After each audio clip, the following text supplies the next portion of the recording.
going on?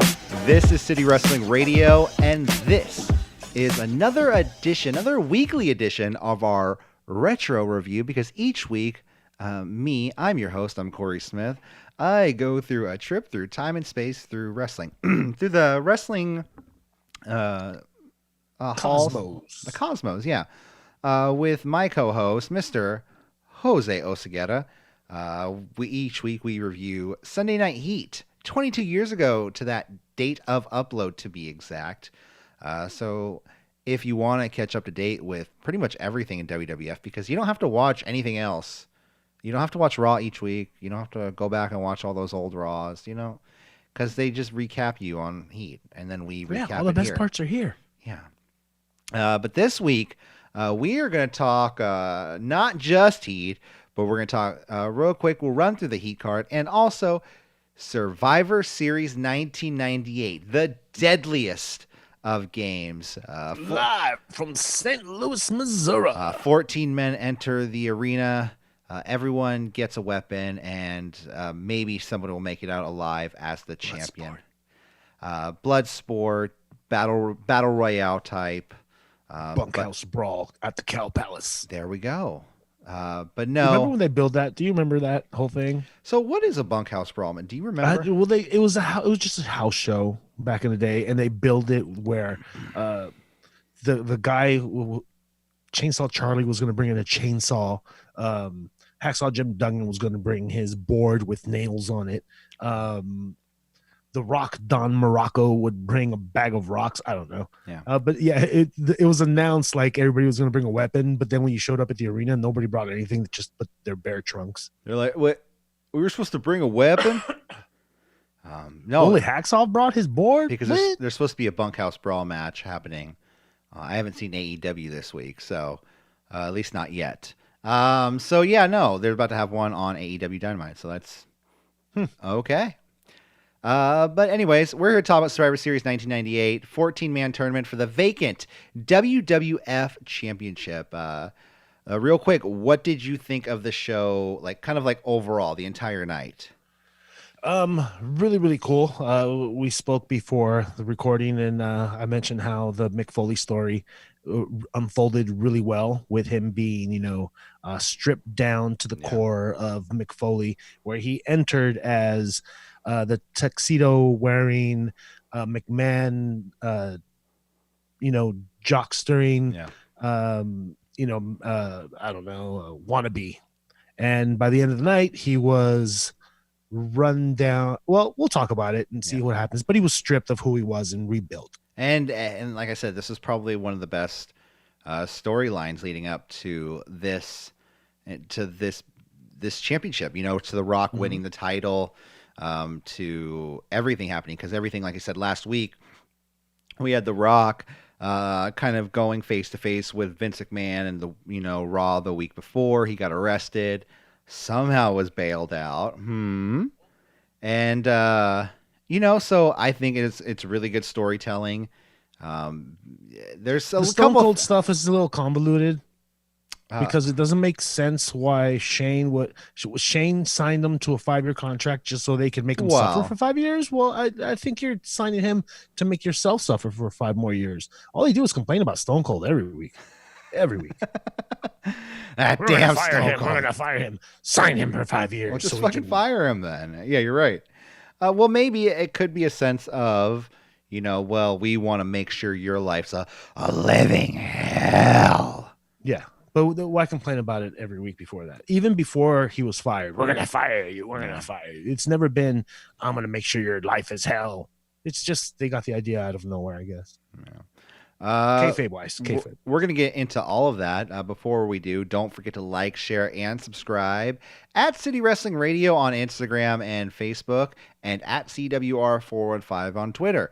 It's the best way to stay up to date with City Wrestling Radio, especially on Instagram. We post news, current day wrestling news, to be exact. Things we don't really get to talk about on retro shows. But go check us out on there to stay up to date with your wrestling news. And Twitter, at CWR415. If you want to hear us bitch and complain about fucking writers that don't know anything about wrestling at all, then go check us out on there, because, hey, It's something. It's something to look Yeah. at while you're sitting on the toilet. I mean, let's be honest. You're just sitting on the toilet, trying to just scroll through and be like, "Is there anything interesting?" And Yeah, then, I just want to know who gives the okay. It's like, hey, excuse me, Mr. Editor, I have an idea. I'm gonna write this article about wrestling. Whoa, have you been a fan all your life? No, no, I just kind of, in passing, read about some of the stuff. But it's a real interesting thing that I think everybody would like to read. Is it clickbait? Yeah, it's yeah, clickbaity, sure. it's actually so clickbaity that every wrestling fan is going to get entirely pissed off and, Mhm. and actually share and complain about. And But even yet some they're filmmakers, some independent filmmakers who actually spent time on the particular subject, and it was some real heavy work that they did to show us the light of this particular guy's life at the time. If you want to know what we're talking about, go check us out on Twitter at CWR415. Oh, if that's not a CTs, I don't know what is. All right, let's get into it. Let's talk Sunday Night Heat. Let's go through the card real quick. A few things happened actually. First off, but even before we get into Sunday Night Heat, there was a dark match. Whatever means necessary. Yeah, by any means necessary. Well, they have that cool like. I feel like this show had really good video packages. Well, the two they had. There was a dark match before the show. Too Much versus they defeated the Hardy Boys. So in an undisclosed amount of time. So remember, there's 4 matches, there's 3 matches on Sunday Night Heat, and then there's 15 matches on Survivor Series. What in God's name is this? Can you imagine being at that event? It's an all day thing. Get here at 2. WrestleMania is an all day thing now, but I feel like some of the stuff was just like they just didn't have pacing right. You know what I mean? Mm-hmm. Like it was either things were too fast or things were just long and drawn out and kind of bullshit. Okay, so the JOB squad, the Job Squad, the team of Bob Holly and I did watch a show. I'm just reading the results. I didn't take notes on the Heat. The Job Squad, I could fill in the blanks. Yeah, Job Squad defeated the Legion of Doom. I mean, it was a match in 2 minutes and 17 seconds.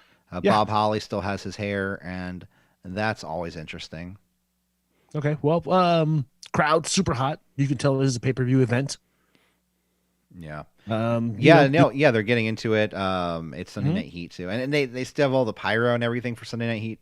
Yeah, and people are at their seats. It's not like there's a bunch of empty seats missing. Well, at least from. Well, it was a sold out crowd. Yeah. But I mean, you still got another hour before the main event starts. I mean, the main show starts, and everybody's in their seats. Everybody's popping hard. It seems like this is part of Survivor Series. Yeah.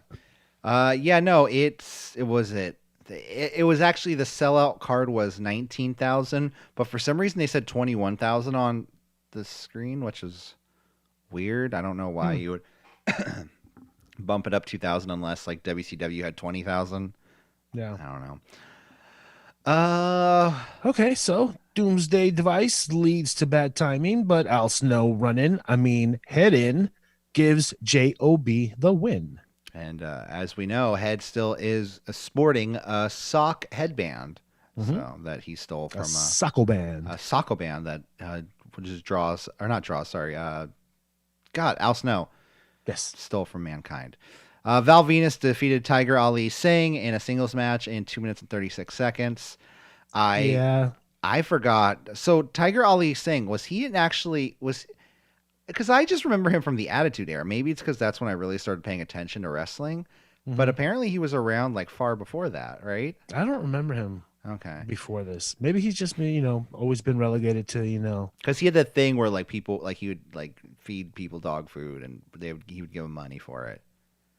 Like, remember that? Yeah, but it's so $1 Million Man that I probably, was being a tiny wrestling snob. But I don't want to see this again. It's stupid. Yeah. $1 Million Man already did it. Yeah. Well, did he feed people dog food? I don't remember. I don't think so. I would have remembered something like that, but maybe. I wouldn't put it past WWF. Gangrel defeated Steve Blackman in 3 minutes and 21 seconds. The only thing about this match was that Owen Hart, dressed as the Blue Blazer, came from the rafters, and it's actually really, it's I don't know. It sucks to see this because like at the time you're like, and he's like 5 feet off the ground, so it's like whatever. He was safe, but then it's just like you can tell they're like, it's fine. Just have him dangle, and then we'll lift him up, and then lower him, and lift him up, and lower him, and like a human pinata. Yeah, and it's just like, and yeah. So also the New Age Outlaws were attacked by the Headbangers and D'Lo Brown and Mark Henry.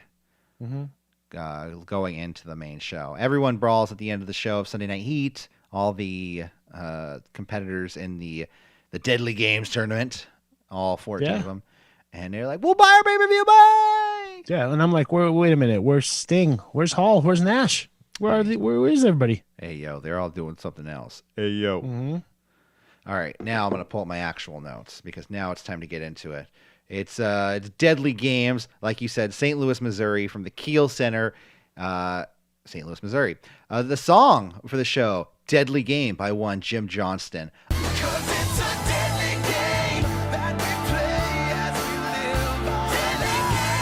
A fabulous song, by the way.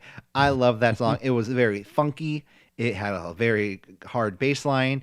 It was 1980s rock and roll. It was everything I wanted and nothing anybody in that crowd wanted for a 1990s pay-per-view intro, you know? Yeah, totally. But we are guaranteed a brand new champion. Well, the title is vacant, so yes.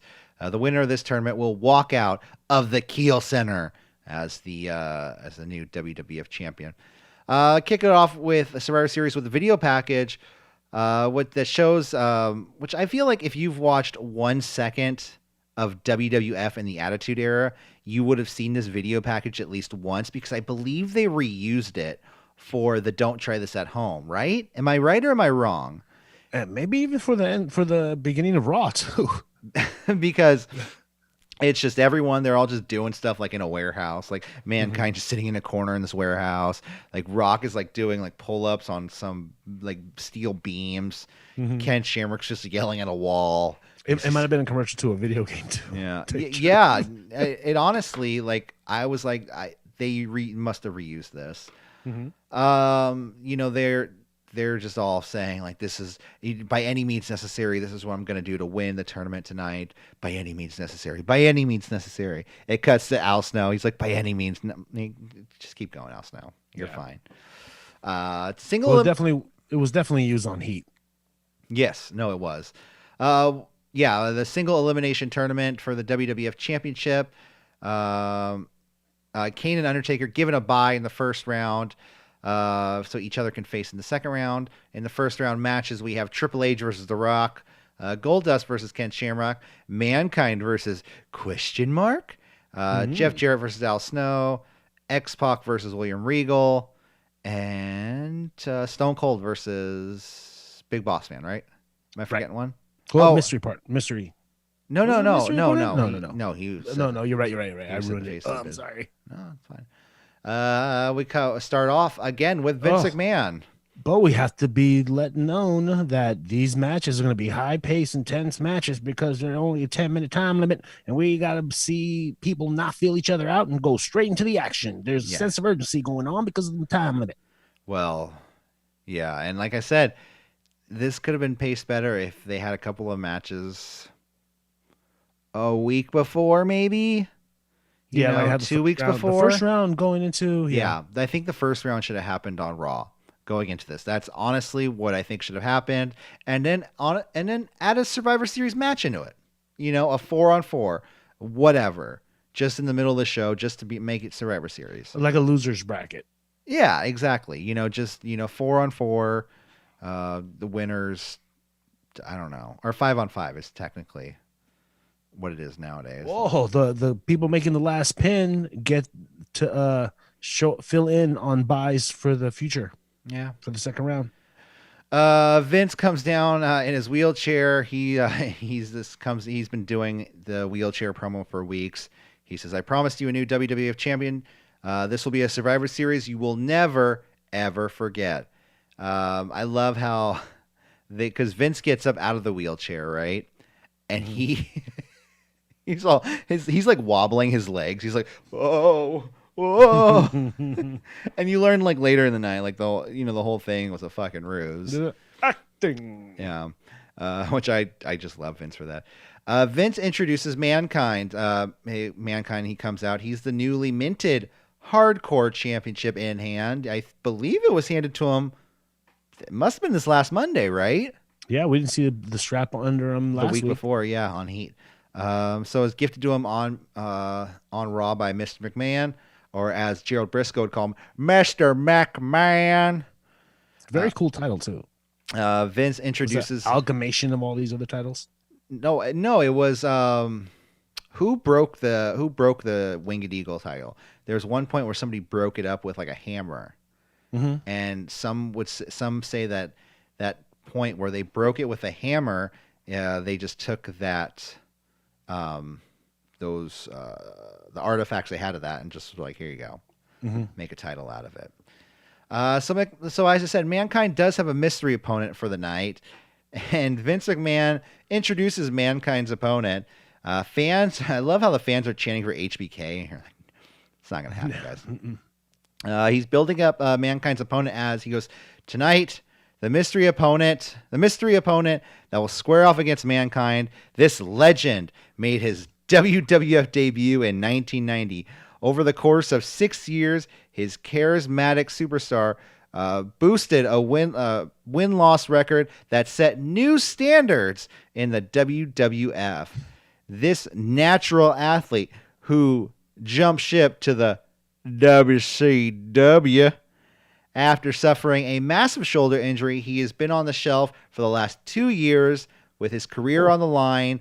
With resilience, he's here tonight. Therefore, without further ado, currently the coach of the Pasadena Chargers, the man, the myth, Pasadena Chargers, Dwayne Gill. It's Gilbert. He comes out to the ring. I love Dwayne Gill. He's walking out to the ring. He's like, "Yeah, I'm back, guys. How you doing?" And he sounds like Jim Cornette in my head. And he's like pointing up to the top because they don't have a Tron, but there's like the screen for like the basketball games at the top, and they're playing the videos up there, and he's pointing all the way up there. I was like, nobody can see that, Gil. Yeah. So he comes out to the ring. It was Pasadena Chargers are a Pee Wee League. A Pee Wee League, yeah. In Pasadena, California, I believe. Yeah. This is the 30-second match. Double arm DDT to Dwayne Gill, the pin and the win. So Mankind advances in the tournament. Yeah, and he's catching a break from the corporation. They're giving him a little free pass. Yeah.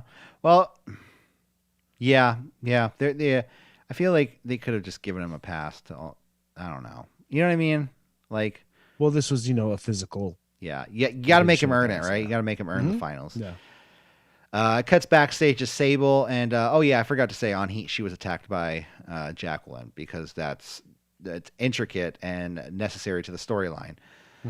Sable. That's why she's pissed. She's bleeped off after being attacked earlier, and she guarantees tonight there will be a new WWF Women's Champion. Then we have. Did you know it's someone's job to watch retro shows and insert bleeps? Really? What? Really? Yeah, because some of these bleeps didn't air originally on pay-per-views. And when they were made available for VHS, they didn't bleep them. Pissed? I mean, it's weird because Billy Gunn shows his ass at one point on the show. Yeah. And then they like censor out the middle finger. Exactly. So it's somebody spent too many hours I missed the ass. They even said this next match, they said, what does Deborah McMichael know about giving head? You know what I mean? At a certain point. So yeah. So Jeff Jarrett versus Al Snow with head. This match got 3 minutes and 31 seconds. Snow starts scaring off Deborah as she's getting a little too close to the ring. Snow and Jarrett go back and forth. Snow counter spinebuster into a DDT, which is pretty cool. That's when Deborah distracts the ref to give head, the mannequin head, to Double J Jeff Jarrett, and then that's when JR was prompted to say, "What does she know about head anyways?" So And if it's Battle of the Gimmicks, head always wins. Yeah, Al Snow grabs the guitar. LOL. Al Snow grabs the guitar of Jarrett. Jarrett grabs the head. Both men, what was it? No, Al Snow misses. Jarrett hits Snow with head, but then it doesn't do anything to Al Snow. He just grabs head. He's like, yeah, give me that. He hits Al Snow with head, gets the pin and the win. It wasn't that great of a match. It went on a little too long, but it did what it had to do to get Snow to the next stage of the game to give him a chance to face Mankind. So. Yeah, because if you have Jeff Jarrett in that stage, you don't go heel versus heel. So the face went on the face to heel. Yeah, then Mankind has a guitar to the next round. You don't want that. Yeah. Give him a sock. Big Boss Man versus Stone Cold Steve Austin, 3 minutes and 20 seconds. Again, this is, Vince McMahon, he's trying to screw Austin, which I don't know, man. This whole thing, it doesn't really make sense to me. You're right. With the Austin storyline, it's a little like, what's going on here? Because he has the match with Big Boss Man. The two battle on the outside before the bell rings. Austin tossed Boss Man into the stairs. Very hard striking match. Vince is backstage with Patterson, Briscoe, and Sergeant Slaughter watching the show backstage. We have a low blow to Austin, and the ref completely disregards it. Austin gains the upper hand. He looked at Yeah, he's looking right at him. Bossman heads to the outside, grabs the nightstick, and proceeds to beat down on Austin. So, dude, the ref even tells Bossman, "Hey, no low blows, man. Cut it out." Yeah. So, it's just like, to me, the way they put the bracket up, like if they wanted, I don't know, like that means Mankind has to go against Austin eventually. You know what I mean? Mm-hmm. Well, no. The next part of the storyline is what's dumb, because Austin gets a bye. Like, you know what I mean? Yeah. Like Okay. So what happens? Okay. Austin beats Boss Man by DQ. It wasn't a horrible match. I will say that it was okay. It was actually better than I think the Jeff Jarrett Al Snow match. It's a Stone Cold paint by numbers match, and Boss Man is a veteran. He's been around long enough to know what's what. Yeah. So I understand. Yeah, I get it. Yeah. Then it cuts backstage to Michael Cole with Vince McMahon, and he goes, "Mr. McMahon, aren't you worried with Stone Cold advancing to the next round?" And Vince is like, "Oh, me worried? You think that's advancing? Ha! We're gonna show Stone Cold. We've only just begun." And I'm like, now that I look back on it, I'm like, what the fuck did you do? Like, you know what I mean? Like, I don't know. So to me, it kind of makes sense. Yeah, okay, we're gonna torture him tonight. That makes sense. Fine. Yeah, the idea of it makes sense. Now going into this next let's just say, this right now, up to today, up to this minute, it makes sense. Okay. I'm believing it. Okay. Sure. Yeah. Okay. So X-Pac versus Steven Regal. Actually, this is a really good match. I will say that. Palm strikes to X-Pac. Judo kicks to Regal. X-Pac misses. X-Pac keep missing Bronco Busters, and I'm like, dude, you, like, eventually later in life, his sphincter falls out. Yeah. You didn't have to miss that many Bronco Busters. He missed 3 in this match. He could have just missed 1. Could have went a little longer with that sphincter. Oh, and speaking of misses, JR calls Regal Blackman at least 2-3 times in this match. Does he? Yeah, at the beginning, I think. He said Blackman over here is a big tough guy. And King looks at him like, wait, what? Yeah. And he lets it go for like 2-3 times. He was like, Blackman, you mean Regal from Blackpool? Goes, yeah. That's what I mean, King. Blackpool. Do we have a double arm suplex to Pac, a spinning heel kick to Regal? Pac finally gets the Bronco Buster. X-Pac then goes to the top, crotched by on the ropes. The two are battling on the outside. I don't know. It's like they're backstage, and they fall to the back. They fall outside. It cuts backstage because both men are counted out. Right? Yeah. Now, Vince McMahon is back there, and he's like, "Get out there, go!" And he sends Sergeant Slaughter out to the ring. Sergeant Slaughter comes out to the ring, and he goes, 5 minutes sudden death. 5 minutes sudden death. We're going to sudden death. X-Pac just leaves.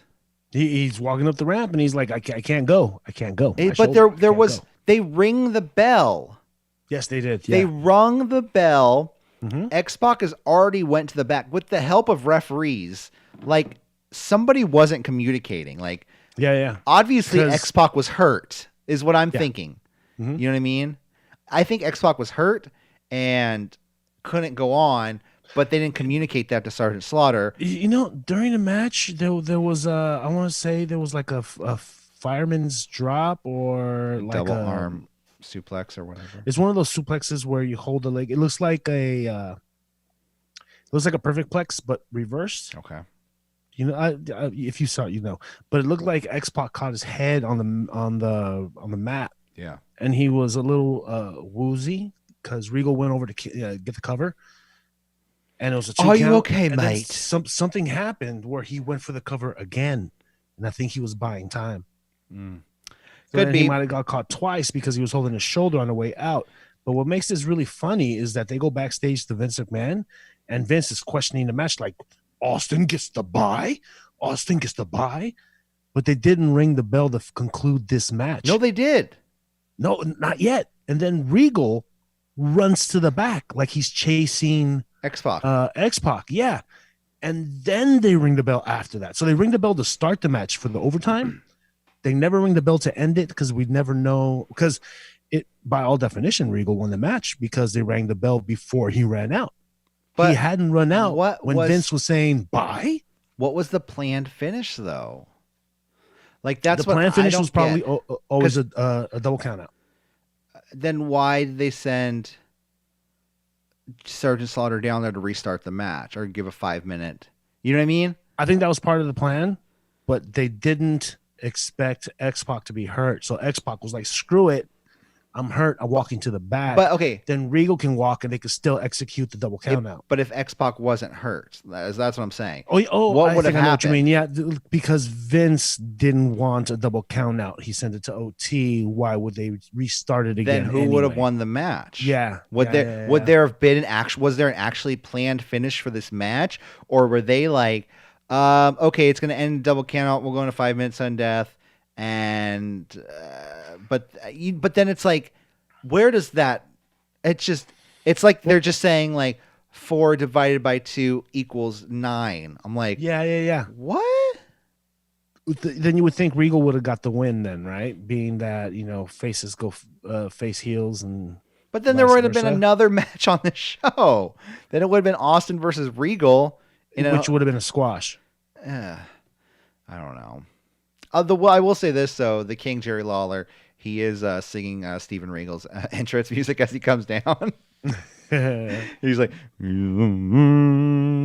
a man. Real man.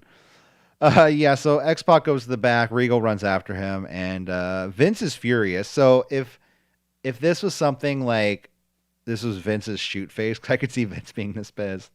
Mm-hmm. I don't know. Like, I know, I don't think that was a shoot. That's ridiculous to think that would have just happened like that after all the planning for everything else. But then it makes zero sense for the finish of this match to give Austin it doesn't make any sense for it to be a double count out, then extended only to be another double count out. Like if he went out there and said double 5 minute, 5 minute. And that's what it could have been too. I think I got it now. He says 5 minute overtime, sudden death. The referee could have looked at him and goes, no, they are not in any shape to compete. They cannot compete. They're injured. And then Sergeant Slaughter was like, well, they're injured, so I can't restart the match. Yeah. So that makes sense. And then, but then it doesn't explain why Regal ran out of the ring so fast and why they rang the bell after the fact. He's like, oh, X-Pac says he was going to get the last croquettes back there, but I want a croquette, darn it. I heard they have very good catering in the WWF. Oh, I'm sure. I've seen those slices of prime rib they get. Yeah, so all that debauchery happened. Next up, Ken Shamrock versus Goldust. Goldust is still super over with the fans. A 32-year-old Goldust. Yeah, younger than I am today. Mm-hmm. So that means he's 55 right now. 54. Well, if he was 30. Oh, yeah. 32. 32.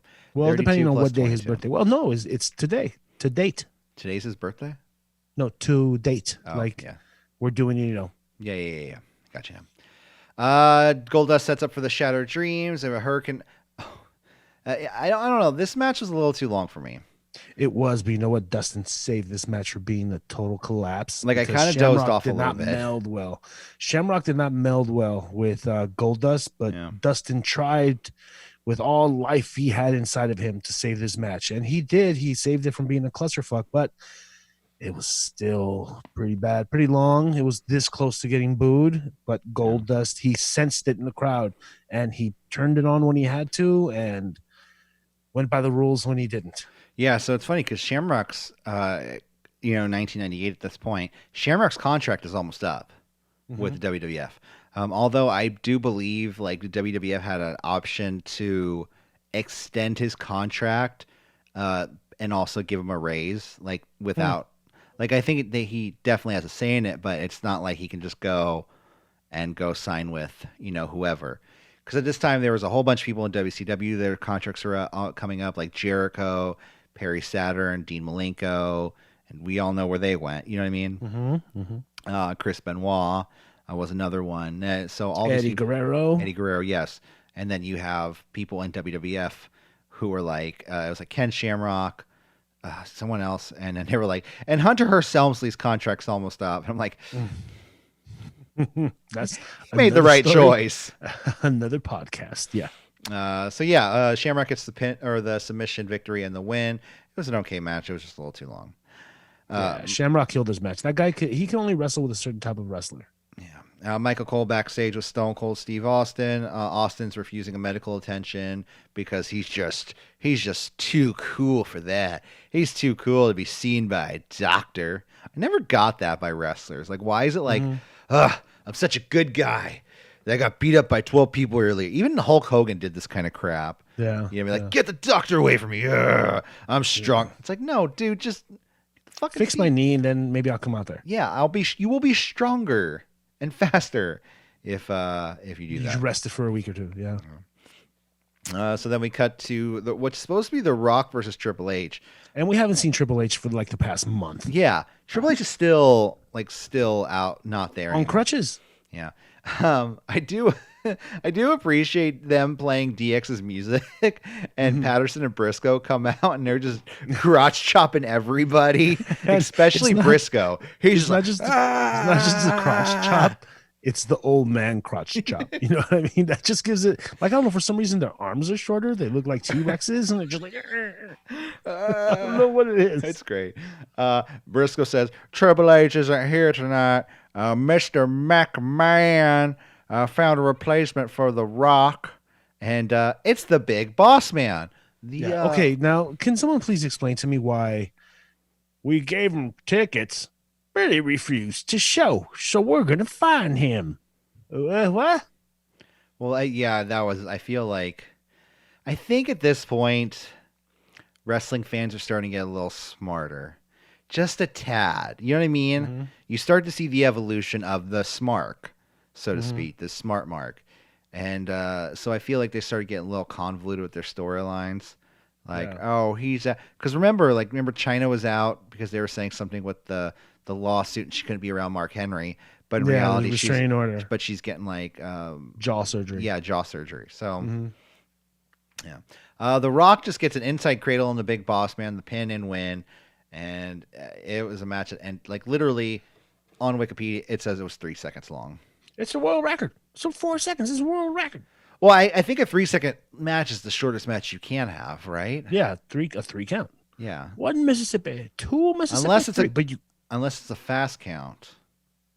True that. But see, look at The Rock, like the Boss Man is like involved in all his matches too, and then he has to face the Boss Man here. You know what I mean? He's pretty much getting gifted this championship. Yeah. So, cut to the second round. We start off with The Undertaker versus Kane, and I did not like this match.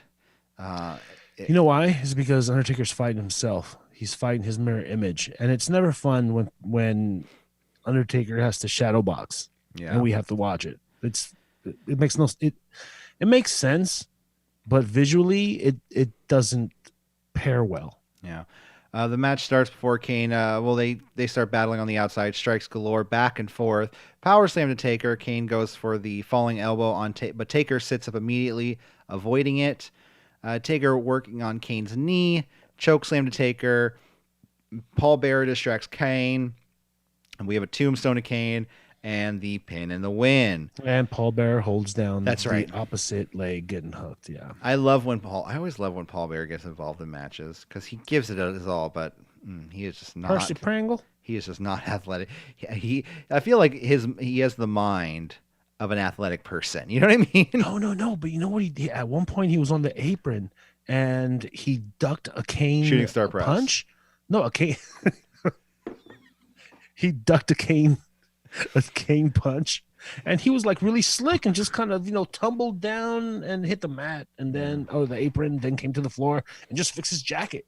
Yeah. I was like, wow, like a cat. Yeah, this wasn't their best match, Kane and Undertaker, by any means necessary. It wasn't even that great of a hoss battle. I think there's a lot. Yeah, a lot better than this. It does set up for later though. Mankind versus Al Snow in a non-hardcore match is what I'm calling it. The two battle inside and outside of the ring. They both try to use a chair, at separate times. Eventually, Mankind gets a flapjack to Al Snow onto the chair. Snow tries to strike Mankind with head. Mankind dodge. Mankind retrieves Socko from head. He notices. He begins to beat down on head Mankind. Sit down powerbomb to Mankind. Double arm DDT to Man Snow. Mandible claw to Al Snow, and the submission victory. And at this point, he loses. He gains Socko. Yes. And he loses the jacket, right? Or does he lose the jacket in the next match? No, he loses it in the next match. Okay, so he loses jacket. Because I was sitting there thinking, you're gonna fucking wrestle Stone Cold Steve Austin in a suit. With dress shoes. They were like slippers. They weren't even dress shoes. Mm-hmm. This match, like I said, this Al Snow though match with Mankind, I felt like it was one of those matches that was built like a hardcore match, in the sense where like you were waiting for the chair shot. You know what I mean? You were waiting for the hardcore spot to happen, but with it never happening, it was just like, okay, you guys never got to that. Yeah, well, a couple of things that that led to this is that both are ECW standouts. Yeah. Mankind got brought up sooner to WWF than Al Snow did. Oh yeah, definitely. I think they were good friends. Yeah, definitely good friends. Because have you read his first book, Mick Foley's first book? No, but I bought it when I was a kid. So you never read it? Read it.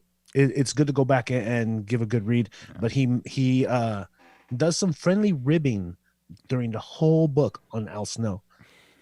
Nice. Like at the end of every chapter, anytime he fights Al Snow and something significant, he'll give him like a little diss. Yeah. So something that smells as bad as Al Snow socks in the winter. Shit. Al Snow looks like one of those guys that would have smelly socks. But you would think Mick Foley does because of the condition socks. No, I feel like Mick Foley has like I feel like he goes to the laundromat and like folds his socks. You know what I mean? Yeah, well, if you notice the socks that he was wearing later on, they were pristine when he had him up against Stone Cold's neck. Okay, well, we're getting ahead of ourselves. Yeah. I forgot last match, Undertaker and Kane was 7 minutes, 16 seconds. This match with Al Snow, Mankind, 3 minutes and 55 seconds. Then... Remember when he took head, he got Socko back. Then he takes head, turns his back on Al Snow, and starts getting cheap shots. Head. He starts beating down on Head. Well, Head was disrespecting Socko. Yeah, and the Head's a character unto itself. Yeah. We cut to Ken Shamrock versus The Rock. Shamrock. Which is another... Well, I guess Shamrock isn't involved with the corporation yet. Or not involved with Vince McMahon yet. So, okay. He's just an angry dude at this point. Very angry. Rock takes control of this match early with a series of strikes. They battle on the outside. Shamrock slams Rock into the steel stairs. Very long headlock to the Rock. That's when Big Boss Man comes out to the ring. Hurricane Rana to an ankle lock to the Rock. God. Rock gets to the ropes though. People's elbow to Shamrock, followed by a kick out, and this is when people kicked out of the People's elbow. Rock goes to the rock bottom, but Shamrock delivers a belly to belly to reverse it. Bossman, I love how these distractions to the ref, where Bossman's just like, "Hey ref, look over here," you know, Yeah. look right here, and just throws it off to the side. Then Bossman, what?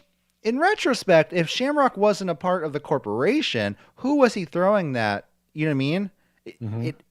If I think the person watching at the time, like if we were watching, if ourselves now were watching then, we would be like, oh shit, they're setting up for, The Rock to, turn heel. Okay, well, I would have to say that this is the more better timed spots that we've seen in the past week, and I'm talking about watching Hulk Hogan try to shoot flames at the Ultimate Warrior. This was hold on, really brother. Let me roll this doobie up real quick. This was really well timed. The interception, Shamrock reaching out like he was grabbing it. That whole sequence was really well timed, and yeah, was spot on. Well, Rock it did lead you to believe that Big Boss Man was helping out Shamrock to beat The Rock, because remember, supposedly Vince had a hard on for both Stone Cold and The Rock. Yeah. Well, sorry. The Rock was like a wide receiver, right, for Florida?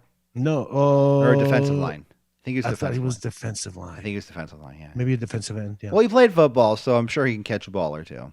Yeah. That's what we do during practice. 8 minutes and 20 seconds for this match. It was what it was. Shamrock, it was much better. It was a decent match. Than it was earlier. It was a good match. It wasn't a bad match. Yeah, but fighting against Goldust, that's all I wrote. Fighting against The Rock, you could tell that Shamrock had some issues with Goldust versus Shamrock's gonna yell at you, dude, if you keep saying that. Ah! Oh, this was 98. Yeah. I'm sure you're much more polished now. Hang tight over there at Impact. At Impact, where, yeah. Yeah, well, I mean, Ken Shamrock, he was a fixture in the WWF Attitude. You know what they say, styles make fights. Just like the Undertaker fighting Kane earlier. That was pretty lame just because shadowboxing, fighting himself. Yeah. Like I said, Rock gets the pin and the win after hitting Shamrock with the nightstick. The final four are set. And Big Boss Man is a staple on this pay-per-view. Yeah, he's getting that payday. Undertaker, Rock, Mankind, and Austin are the final four people left in this Deadly Games tournament. But we are taking a break from the tournament to go to the WWF Women's Division. That's right, we have a WWF Women's Championship match. It's Sable versus Jacqueline. This match went 3 minutes and 14 seconds. Mm-hmm. When they say wrestling's choreographed, usually we can say, no, it's very improvisational. It's, it depends on the crowd. It depends on the wrestlers. Who's a better wrestler, Sable or Lana? That's what I want to know. I think it's Lana. Yeah, I would say it's Lana, and I will take your verbal lashings if you want online. Yeah. This was a time where women were seen as a sideshow. They weren't. Jacqueline was a legit wrestler. Jacqueline, she's legit tough. She's legit tough. She's a legit wrestler on the independent circuit before this. And Sable came in with Mark Marrow. She was never really brought in. No, she was always a valet. She was never supposed to be a wrestler. Exactly. So, but now she is a wrestler, and give her props for training and learning so fast. She learned very fast. Yeah. She had those workout videos that they showed us the week before that probably got 13-year-old me enthralled. Yeah. I'm questioning myself. Marrow gets low blowed by Sable after he gets in Sable's face. Jacqueline, God, I did not take. Okay, so I'm gonna pull the curtain back a little bit, and I'm using I redid my old notes from like 2.5-3 years ago when I watched this, but I re-added to it, but I didn't add to this match. Okay. There So was okay. This is what I have. Sable won with a Sable Bomb. I know that. Yeah. Well, this is what I have is when they mention choreographed matches in wrestling. Yes, this was choreographed from bell to bell. It's like 3 minutes. So. Everything was, things that she learned that week in the ring: arm drag, hip toss, arm drag, hip stuff like that. Simple stuff like what are they called? The little roll ups. Yeah. Simple stuff like Cradle. that. It was a tornado DDT that Jacqueline was about to put on Sable that was countered by Sable, and she climbed on top of Jacqueline. She snatched up Jacqueline, put her in the Sable Bomb. 1, 2, 3 for the pin and the win. And you hear a young man's door locking in Webster, South Dakota. I'll be right back. In 1998, young Brock Lesnar. It's like, Mom, leave me alone. I'm cleaning my room. Just shuts the door. Yeah. Well, he was 21 at the time. Wow. Oh, so he was winning NCAA championships. Yeah, he was just in that college dorm, just be stroking. So Sable wins. She's the new champion. That's a callback to like 5 episodes ago.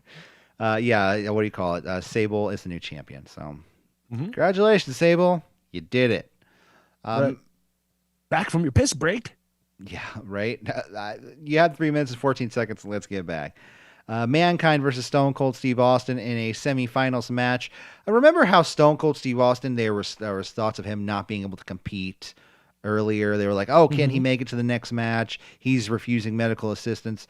Yeah, he's fine. They didn't say anything. He's had a full 30 minutes to recoup. So, yeah, he drank some Gatorade and he's good. I mean, electrolytes. It's what plants crave. Rubbed a little dirt on his injuries. I'm okay. It's just, to me, it's just like nobody even mentioned anything about it. It's like they completely forgot that he was injured earlier. I'm like, to be fair, I forgot about it. At this point, I forgot about it too, but I did watch it in 2 sittings. I watched it in 1 sitting.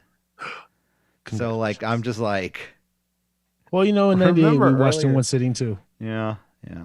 But I also had a big bowl of onion dip at the time too. So, and a giant, like, 1 liter of Pepsi. That'll wear you out. That you got Sugar Crash calling your name. This was back in the day. Let's see. Austin, Stone Cold Steve Austin beats down on Mankind early in the match. No mention of him being hurt earlier. Austin stripping Mankind from head to toe of his outerwear, so of course he has his tights on underneath. Well, yeah. Well, his pants stayed on till towards the end of the match. Yeah, he took off his jacket and his he left the shirt on. Friend man slippers, his rich man slippers. Vince, Patterson, Briscoe, and Slaughter come out to the ring. Austin and Mankind go back and forth. Mankind evades a stunner, but runs to the entrance. I don't get that. I don't know why he did that. I guess he was scared. Out of fear, yeah. Oh, no way. He almost got me with that, and I would have been dead meat. No. I don't want any part of this. I'm done. Yeah, I'm out. Patterson and Briscoe convince Mankind to come back to the ring. Austin decides to go get him himself and headbutts everyone all together. Do you think kayfabe-wise that this moment that Vince saw Mick run out, he changed his mind, said, nope, Mick is not ready for this. He's scared of Stone Cold. I am not going to make him the corporate champion. I'm going to go with plan B. No, I don't. I think. So I'm giving him too much credit. I think, what do you call it? I think this is set up weeks before.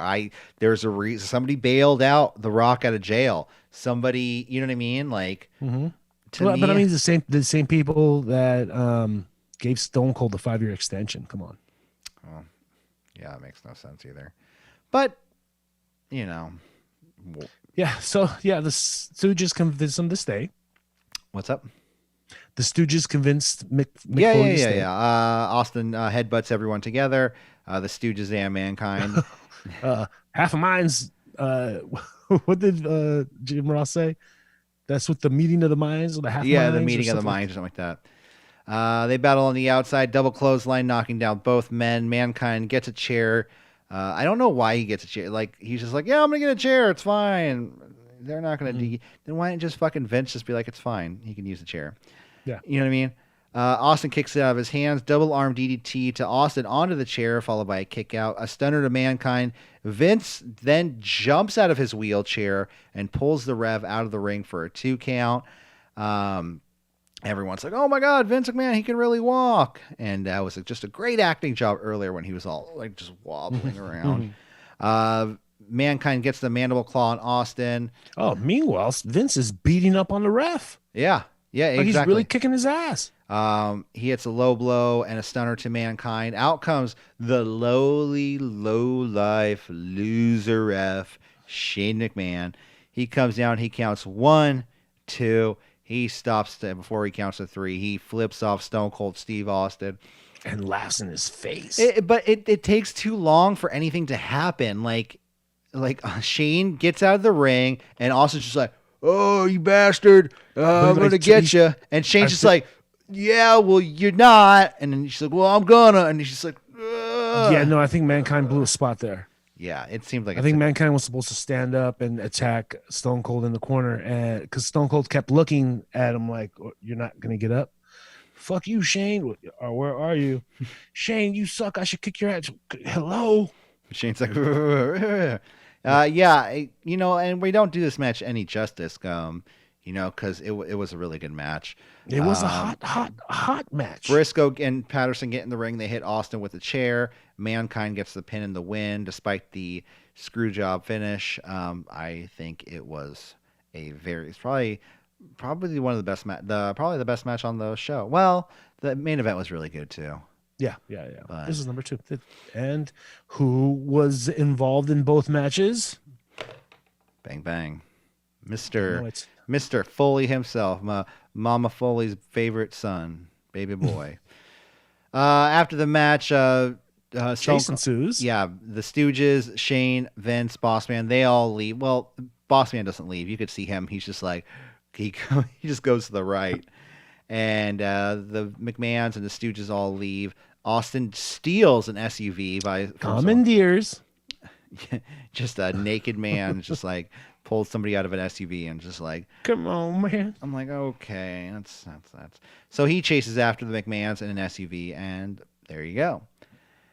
Next up, we have The Undertaker facing The Rock in a match that took 8 minutes and 23 seconds. The two brawl in and out of the ring. The Rock gets tied up in the ropes. Paul Bearer hits Rock with a shoe. Samoan drop taker. Boss Man comes out. Rock fat shames Paul Bearer. Tries to go for the people's elbow. Can I say really, really fast? Yeah. This is the second time The Rock snatched the King's Mountain Dew. I think he's trying to get the King to get off the soda. Do you remember the first time he grabbed it and he took a sip and he spit it at somebody? No. This time, well, that's what he did earlier in the match.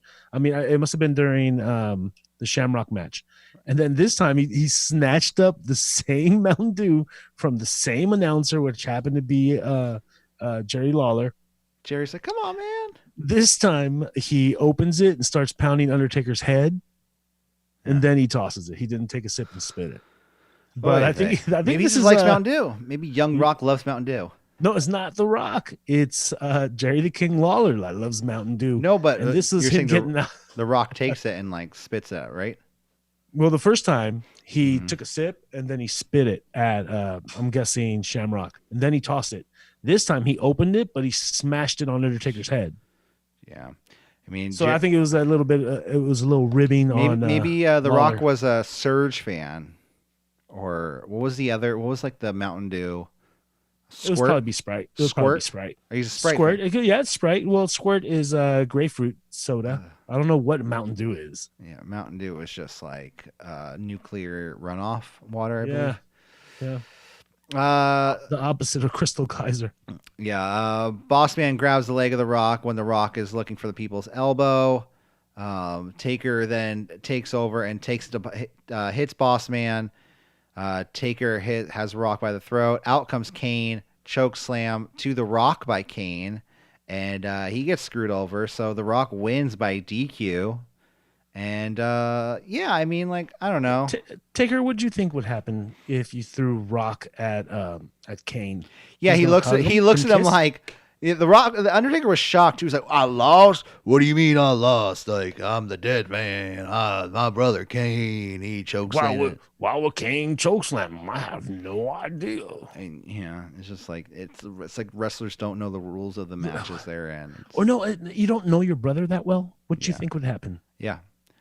Well, yeah, I don't know. All these finishes, like the entire night, they couldn't book a show that like had like good wrestling finishes. They were Hmm. all just like Screwy. convoluted, screwy Uh-huh. the entire night, and it's just like, It wears on you after a while, yeah. And this okay, is the cool. age too, where every week on Raw we would get run in after run in after run in. Hmm. Same thing with WCW too. Every week on Nitro, run in, NWO run in, NWO run in. This is Yeah. your this is a major four. You're gonna have nothing but run-ins and DQ finishes and shit like that. Come on, Yeah, I mean it's every week on Heat. It's for the yeah. heat. You got to build the heat. The Brothers of Destruction battle throughout the building, and that is that. Then we have Michael Cole with Mankind backstage. Mankind says, Lady Luck is looking down on me tonight. He says, I have one more rock to climb tonight. If you smell what the sock is cooking. Yeah, it's pretty good. We have the New Age Outlaws versus the Headbangers versus Mark Henry and D'Lo Brown in a match that was 10 minutes and 10 seconds. AKA piss break number 2. And, okay, I got to bring this up. Did you see those fucking people in the crowd with the largest sign ever? Um That literally spanned across sections. oh no, I didn't see that one, It but I was, did see the chick in the front row with the hey DX, I'll suck yours if you suck mine. yeah, no, I saw that too. But these guys, it wasn't just, okay, the letterings were as big as like our top half torsos, Uh-huh. and it was the whole like, ladies and gentlemen, boys and girls, children of all ages, D Generation X proudly brings to you, and the sign, like I said, spanned across like 3 or 4 sections, Mm-hmm. going down, I would say 10 rows. Fudge. And like even the Road Dogg and Billy Gunn like point up and they're laughing at it. They're like, "Oh Mm-hmm. my god, look at that, dude!" If I was in that section, I'd be like, "Hi, I want to see the show. Thank you." Yeah, I missed that. I was having in and out at the time. The 3 men. So this match is really weird because it's actually not that weird, but for some reason the people in this match couldn't fucking figure it out. Yeah, Neither could the yeah. commentators. So it's a triple threat tag team match, and sometimes with that you would have 2 people in the ring at a time and anyone could tag in. Sometimes with this, in this instance, you have 3 people in the ring at a time, and you would think that you could only tag your partners in, but um, It is very no. strange. I like today's rules. Yeah, I like that there's rules today. That you're absolutely right.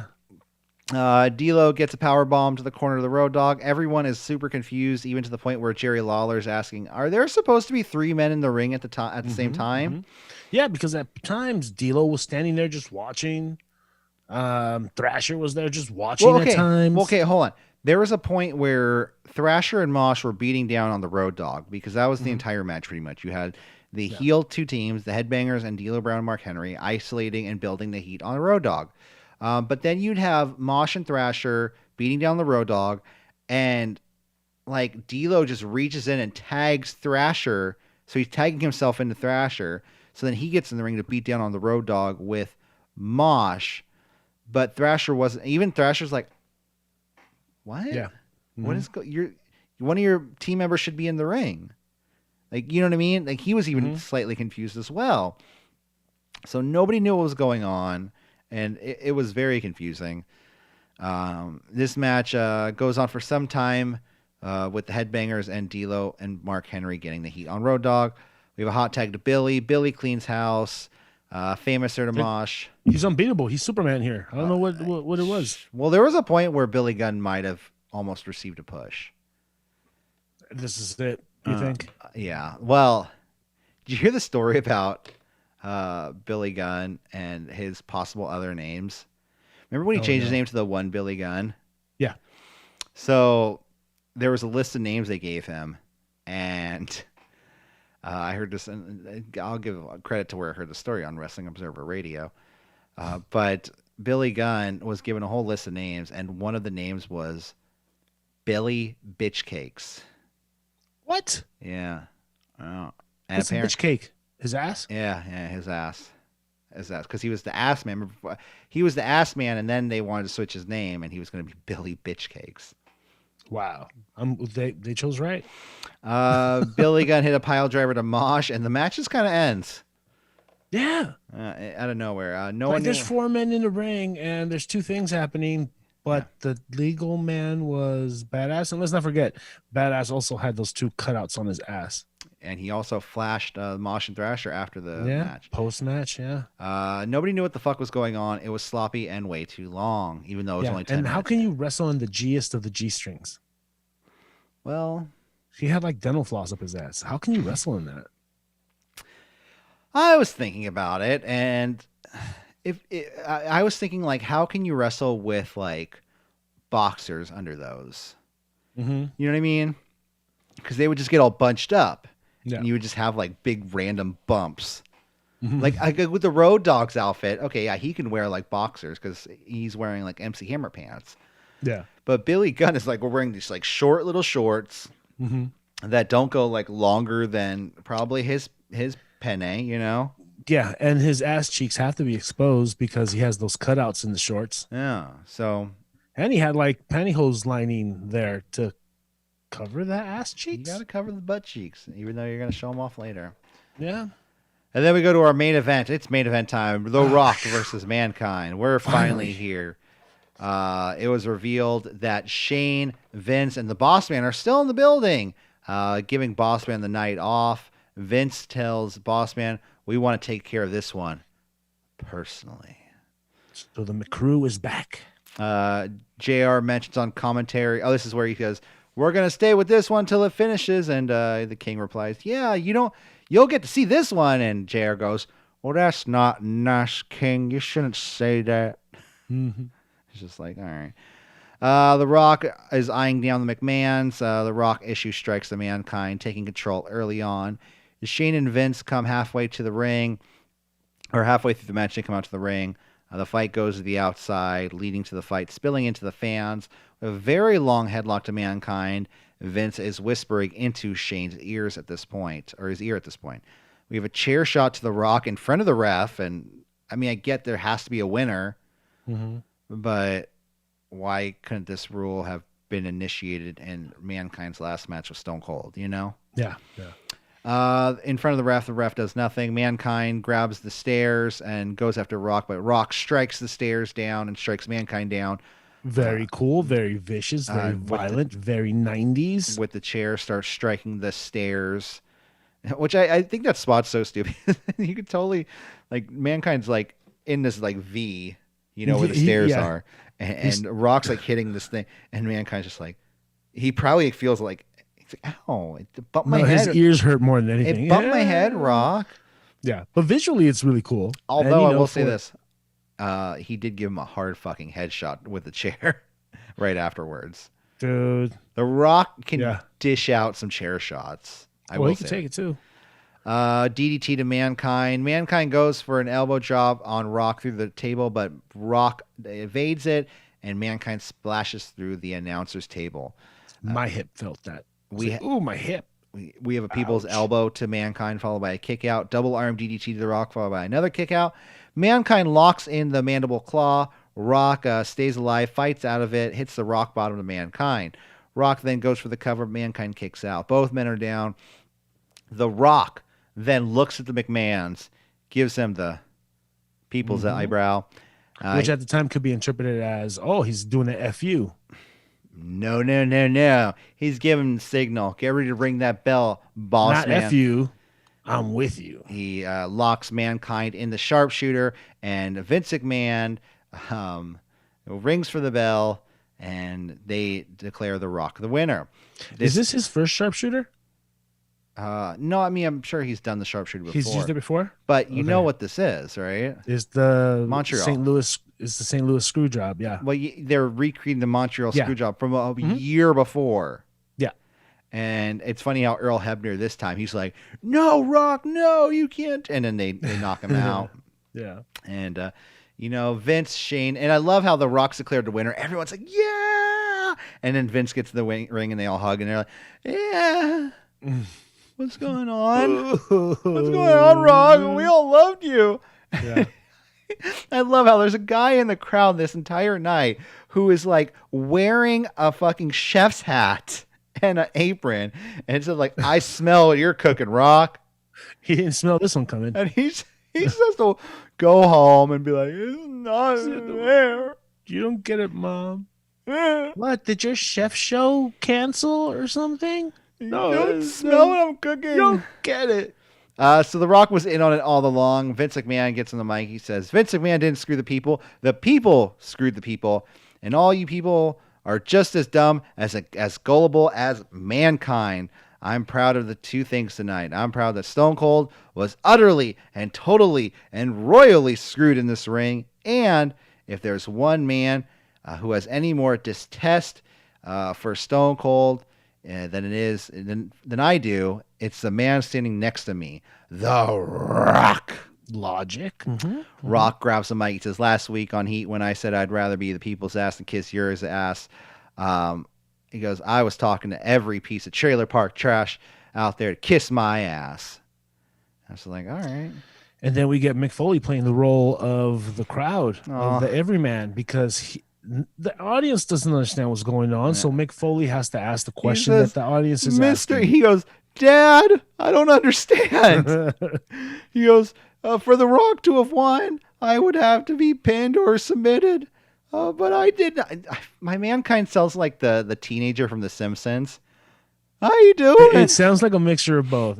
So there's some mankind in there. So mankind says, I don't understand. I had to be pinned or submitted, but The Rock didn't do that. That's when Vince says, well, you don't get it, do you, mankind? Maybe you'll get this. And that's when The Rock strikes down mankind with the title, gives him the rock bottom. Out comes Stone Cold Steve Austin. They brawl. Austin gives Rock a stunner, and JR says something that I was like, holy shit, did he just say that? He says, Austin is going to beat The Rock like he owns him. Ouch. Yeah. Damn, dog. Choice of words in 1998 for one Jim Ross. Stunner to The Rock. He is from Oklahoma. Yeah. There's no excuse. No excuse. It's a different era, you know. It's no excuse. So Stunner to The Rock. The Stone Cold stands tall at the end of the night, even though Rock is the new champion. It kind of gives people something to go home happy to, I guess. Mm-hmm. Even though that's what it was. It's so everybody can be happy. It sets up The Rock and Stone Cold for WrestleMania. But then he stuns mankind. Mankind just feels the most betrayed he has in, his WWF career. Yeah, you have to pour salt on the wounds because they want him to seem like this person who was like tortured, and he's gonna go crazy. You know what I mean? Mm-hmm. Now he's gonna be all alone. And that's the thing is, like, at the end of the night, he was wearing a tux to begin the night. Then he got slowly but surely. He eventually just ended up with a button-up shirt. He was stripped of his tie. And this was his new character. Mm-hmm. Like, it was him coming out to the ring with the button-up shirt and the tie. That was what he wore from here on out. Even at points where he was referee, he would spray paint it. Remember? Yeah. This was the staple. This was Mick Foley. He shed off mankind. Well, it was Survivor Series. It was the next evolution of mankind, I believe. Yeah, but I think this was the final, not the final evolution, because now he's jolly old Santa Foley, but this was the guy we'll always remember from 98 until infinity. Yeah. When nostalgia comes creeping back on us, you know what I mean? Yeah, definitely. Well, that was Survivor Series 1998. Let's not forget the Stone Cold got a couple more kicks in on his way out. On who? On The Rock. The Rock was laid out on the ground, and he comes out and stomps. I think I turned it off. I was like, okay, good, we're done. Bye. Like, I was just like done with the show. Yeah. Like I said, I watched it in one sitting. It was a show. It was a show, and I mean, like I said, people praise it. I don't think it has any reason to be praised. Okay, look, we've been in this time machine for well over 2 months, 3 months now.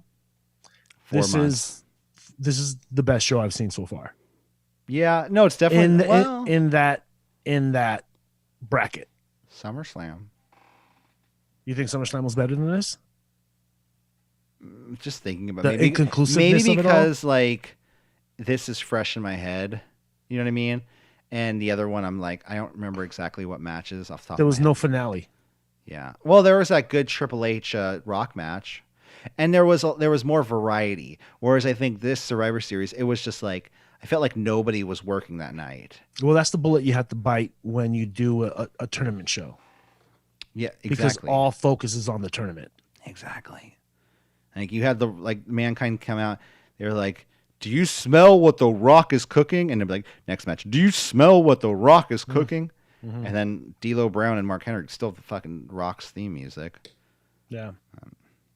Anyways, that was Survivor Series 1998, the deadliest. Deadly Games. The Rock is the last person alive in the WWF. He is now the champion.